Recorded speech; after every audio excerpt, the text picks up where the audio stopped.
Welcome back. I'm just doing the final cut on the this is all the scrap that's already come off. I'm just doing the final cut now. I'll probably do half of it with the right-handed snips and then turn the piece round and do half with the left hands.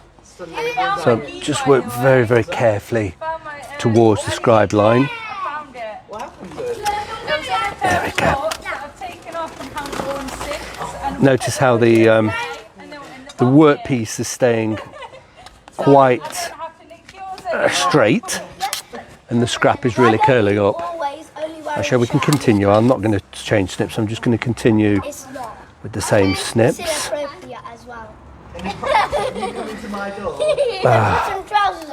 quite noisy here as usual. I work in the street, so it's extraordinarily noisy, but I'm generally oblivious to the noise. So there we go, nearly there. Nearly there. Around this area or around this area? Okay. There we go. That's all the scrap, and the workpiece is reasonably straight. But look what's happened to the scrap. See, that's what would have happened to the workpiece if I'd have used the wrong snip. So it really is important to use the correct left or right-handed snips.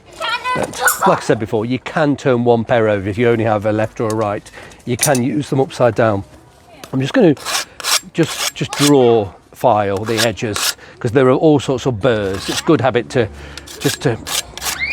obviously these shards will slash through your gloves and of course slash through skin. So I'm just taking off any burrs.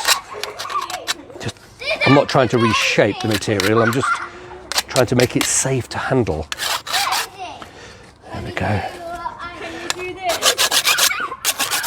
Once again, just these precious few seconds spent with a file can save you with a massive gash in your skin requiring stitches or something.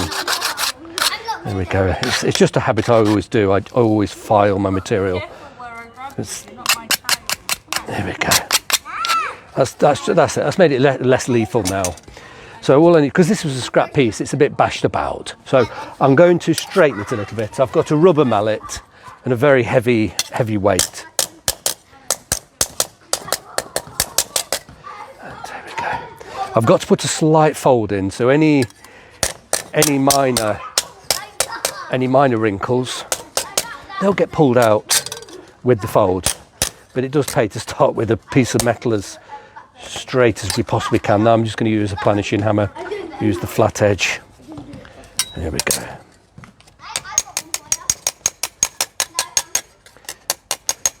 So I'm just trying to flatten it. If I hit it too much and too hard, it'll start to stretch, and when it starts to stretch, it'll curve. So I'm tapping it rather than giving it an almighty battering.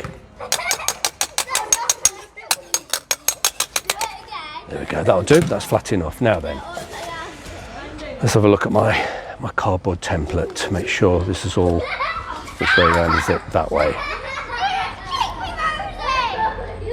Now then, something's not right.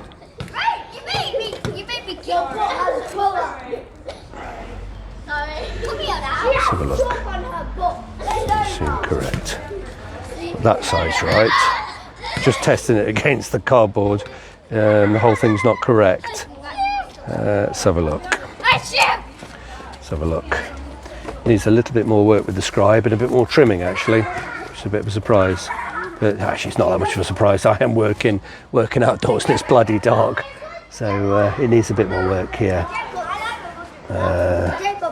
Need to cut that corner off there.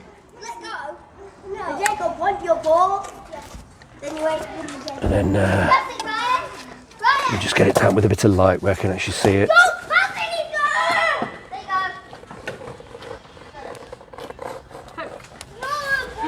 There we go. Okay. Once again, right under snips, just nip that little corner off there. Yeah. If I was working in daylight, it might have got this right first time, but never mind. There we go. Just going to put a slight curve in here, which is quite awkward with these snips.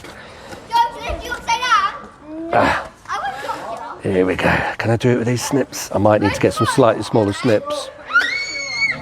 There we go. No, I've got it. It's quite difficult to get a very fine slither because it can just fold the material rather than cut it, but I have actually got a very small cut going on now. Here we go. God. That's it, you devil. Here we go. That's it. Okay. Right. I'm just going to do a little bit more work off camera. Make sure this is a really good fit. Needs a bit more filing, just a little bit more fettling, just to get the template exactly the same as the workpiece. So I'm going to do that off camera.